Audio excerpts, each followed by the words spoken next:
হে প্ৰভু, অনুগ্ৰহ কৰি মোৰ প্ৰাৰ্থনা শুনিব প্ৰভু। আমাৰ ঘৰখন আনন্দ আৰু হাঁহিৰে ভৰাবলৈ আমাক এটা শিশুৰ সৈতে আশীৰ্বাদ কৰক। আমি ইমান দীঘলীয়া সময় অপেক্ষা কৰিছো আৰু প্ৰতিটো দিনৰ লগে লগে আমাৰ হৃদয় ভাগৰুৱা হৈ পৰিছে।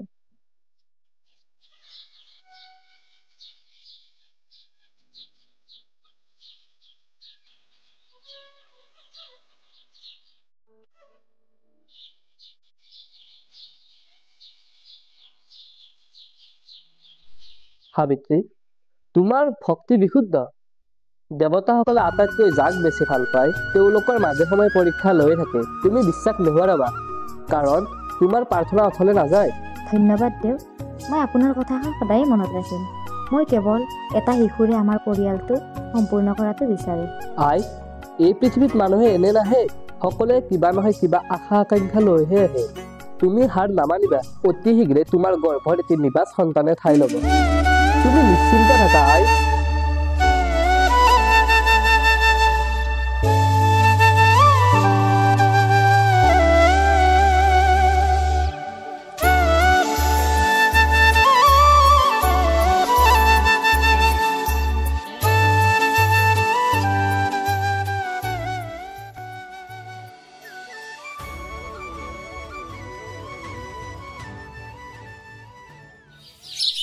বাইদেউ মন্দিৰৰ পৰা আহিলে? শেৱালি, মন্দিৰৰ পৰাই আহিলো। হয় বাইদেউ, ভগৱানৰ ওপৰত বিশ্বাস ৰাখক, ভগৱানে আপোনাৰ নিশ্চয় মংগল কৰিব। জানো কি বা হয়, তেওঁৰ ওপৰতে বিশ্বাস ৰাখিছো। নিশ্চয় ভাল হ'ব। আপুনি কেৱল ধৈৰ্য আৰু আশা নেহেৰুৱাব।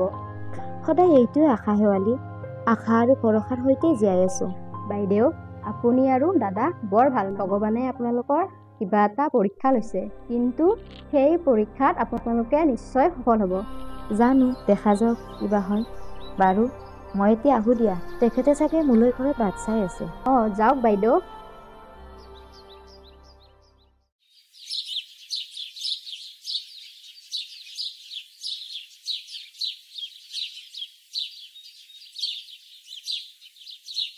সাবিত্ৰী,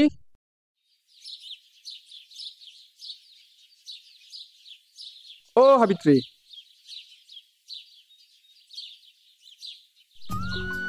আপুনি আহিলে? তুমি মন্দিৰত নগলা নেকি? বাৰু, এই বজাৰখিনি লোৱা, গোটেই বস্তুখিনি আছে। গৈছিলো মন্দিৰলৈ। পুৰোহিতজনে কৈছে প্ৰভুৱে হেনো আমাৰ প্ৰাৰ্থনা শুনিব। মোৰ বিশ্বাস আছে। তেওঁ কৈছে সোনকালে আমাৰ সন্তান প্ৰাপ্তি হ'ব। এৰা, তোমাৰ বিশ্বাসেই আমাৰ শক্তি সাবিত্ৰী। আমি একেলগে আশা আৰু প্ৰাৰ্থনা অব্যাহত ৰাখিম, কাৰণ আমি দুয়ো একে পথৰে যাত্ৰী। ভগৱানে আমাক নিশ্চয় মংগল কৰিব। আপুনি ঠিকেই ভাবিছে, ভগৱানেই আমাৰ অন্তিম আশা। হে প্ৰভু, তুমি চকু মেলি চোৱা। হে প্ৰভু, তোমাতেই সকলো মিলে। আমি মাথো ধূলিৰ এটি এটি কণিকা সদৃশ। মোৰ বাবে নহয়, সাবিত্ৰীৰ কাৰণে মংগল কৰা প্ৰভু। তুমিতো জানাই, নিসন্তান মানুহক সকলোৱে ঘৃণা চকুৰে চায়। সেই দুখখন আমাক নিদিবা প্ৰভু। বাৰু যোৱা, মোৰ কাৰণে একাপ চাহ বনোৱা। দিছো ৰ'ব।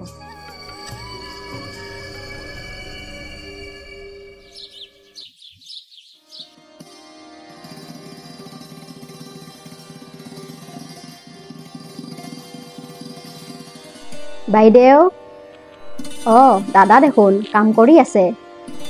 সেয়ালে দেখোন, এনে অলপ কাম নকৰিলেনো কেনেকৈ হ'ব? কৰিবতো লাগিবই দিয়াচোন। পিছে বহাচোন তুমি। হ'ব দিয়ক। পিছে বাইদেউ ঘৰত আছেনে বাৰু? সাবিত্ৰী ভিতৰতে আছে। পিছে তোমাৰ খবৰ পাতি? ভাল দাদা। পিছে বাইদেউলৈহে মোৰ বৰ ভাল লাগিছে।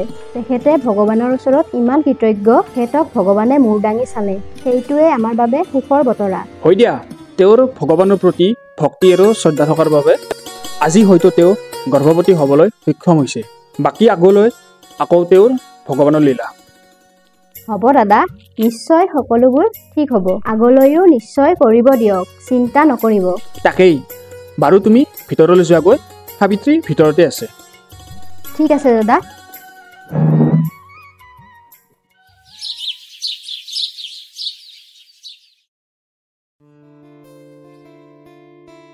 কিষাণ, তুমি আমাৰ মূল্যৱান উপহাৰ। প্ৰভুৱে আমাৰ প্ৰাৰ্থনাৰ উত্তৰ দিছে। তুমি আমাৰ জীৱনত সুখৰ কিৰণ হৈ আহিছা। তুমি আমাৰ প্ৰাৰ্থনাৰ পৰিণাম কিষাণ। শুন, আমি তোমাক সেয়া উপচাই মৰম কৰিম। শুন, চোৱাচোন ইফালে।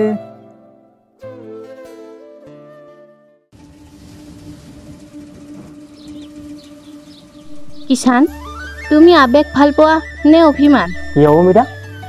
আৱেগ নোহোৱাকৈ জানো ভাল পোৱা হ'ব পাৰে?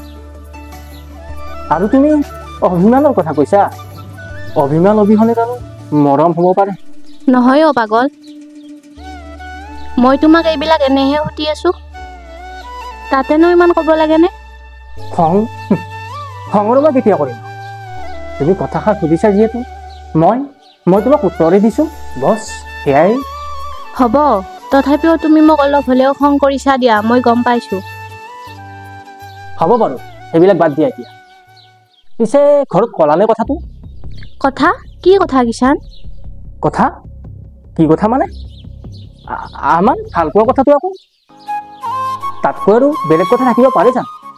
সেইটো মানে কোৱা নাই কিষাণ, 2 এদিনতে ক'ম বুলি ভাবিছোঁ। কোৱা সোনকালে মীৰা। মোৰ মা দেউতা আমাৰ বিয়াখনক লৈ বহুত আশা কৰিছে। তেওঁলোকে আমাৰ ভাল পোৱা মানিও লৈছে। সঁচাকৈ মানি লৈছে কিষাণ? পাগলী, এতিয়া মাথো তুমি মোৰ কইনাজনী হোৱাৰে কথা। মা, দেউতা, তোমালোকক মোৰ এটা গুৰুত্বপূৰ্ণ কথা ক'বলগীয়া আছে। কি অ' বাবা? মই মোৰ জীৱনৰ বিশেষ ব্যক্তিগৰাকীক বিচাৰি পাইছোঁ। তাইৰ নাম মীৰা, আৰু তাই চহৰৰ এটি ধনী পৰিয়ালৰ একমাত্ৰ জীয়েক। আমি বিয়া হ'ব বিচাৰোঁ। শুন, যদি তাই তোমাক সুখী কৰিব পাৰে, আমি তাইক মুকলি মনেৰে স্বাগতম জনাম। কিন্তু মনত ৰাখিবা শুন, ইটোৱে সিটোৰ প্ৰতি থকা প্ৰেম আৰু সন্মানৰ ওপৰত নিৰ্ভৰ কৰে। সেইটোতো হয়েই দিয়াচোন মা। আমাৰ তোমাৰ পচন্দৰ ওপৰত সম্পূৰ্ণ বিশ্বাস আছে শুন। আমি তাইক লগ পাবলৈ আৰু তোমালোক দুয়োকে একেলগে সুখী দেখিবলৈ বাট চাই আছোঁ।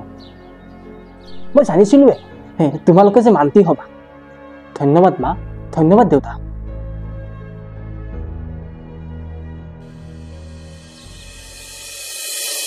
এই ঠাইখন কেনেকুৱা? ইমান পিছপৰা? আমি কিছু পৰিৱৰ্তন কৰিব লাগিব। মই ইমান পিছপৰা ঠাইত থাকিব নোৱাৰো। অতি শীঘ্ৰেই চহৰলৈ যোৱা কিবা এটা চিন্তা কৰা। কিন্তু মীৰা, এইটো আমাৰ ঘৰ। মোৰ মা দেউতা ইয়াতে গোটেই জীৱন বাস কৰিছে। আমি তেওঁলোকক কেনেকৈ এৰি যাব পাৰোঁ? তেওঁলোকে বিচাৰিলে থাকিব পাৰে, কিন্তু আমি এক উন্নত জীৱনৰ যোগ্য। তুমি আমাৰ ভৱিষ্যত, আৰু আমি চহৰখনত কি পাম এবাৰ ভাবি চাই চাবাচোন।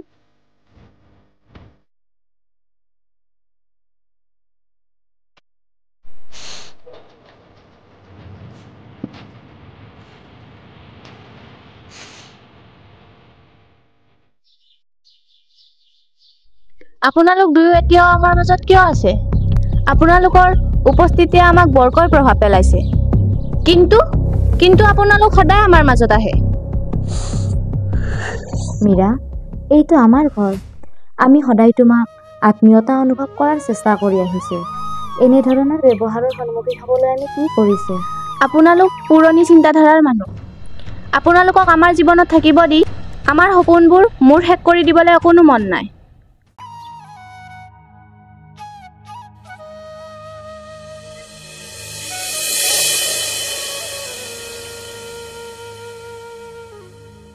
শুন, আমি যাবলৈ সিদ্ধান্ত ল'লোঁ।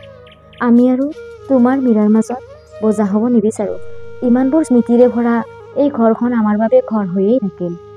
পিছে এতিয়া আমাৰ বাবে এটা নতুন ঠাই বিচাৰি লোৱাৰ সময়। মা, দেউতা, অনুগ্ৰহ কৰি নাযাবা। মই সকলোবোৰৰ বাবে দুখিত। এয়া সকলোৰে ভালৰ বাবে শুন, কিন্তু এতিয়া আমি ইয়াৰ পৰা আঁতৰত শান্তি বিচাৰি উলিয়াব লাগিব। মই তোমালোকৰ বাবে একো এটা কৰিব নোৱাৰিলোঁ দেউতা। একো নাই দেও শুন। নাযাবা।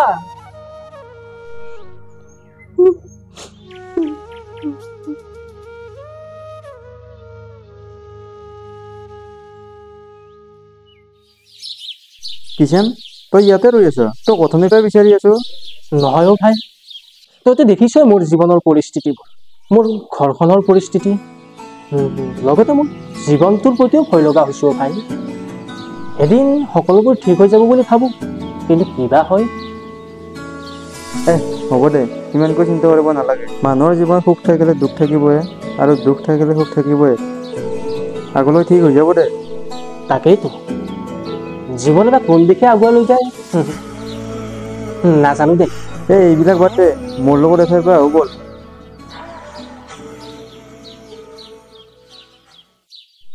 আপুনি ভাবেনে কেতিয়াবা কিষাণে আমাক চাবলৈ আহিব?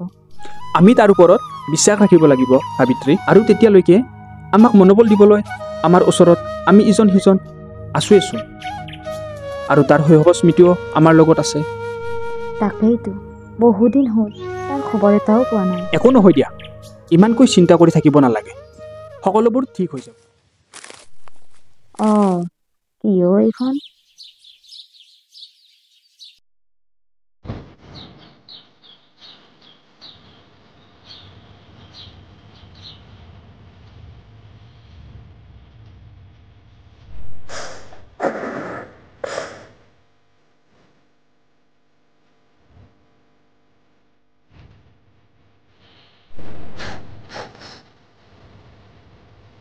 কি হৈছে সাবিত্ৰী, তুমি কিয় কান্দিছা? ৰাধা, তুমি ভাবানে আমি আৰু কিষাণক কেতিয়াবা লগ পাম বুলি? আমি আমাৰ পুত্ৰকণ কেতিয়াবা চাব দিব পাৰিমনে? আমি আশাবোৰ ধৰি ৰাখিব লাগিব সাবিত্ৰী। জীৱনৰ বস্তুবোৰ য'ত ৰৈ যায় তালৈ আকৌ ঘূৰি আহে। তেতিয়ালৈকে দুয়োজনে আমি একেলগে ধৈৰ্য ধৰি থাকিব লাগিব।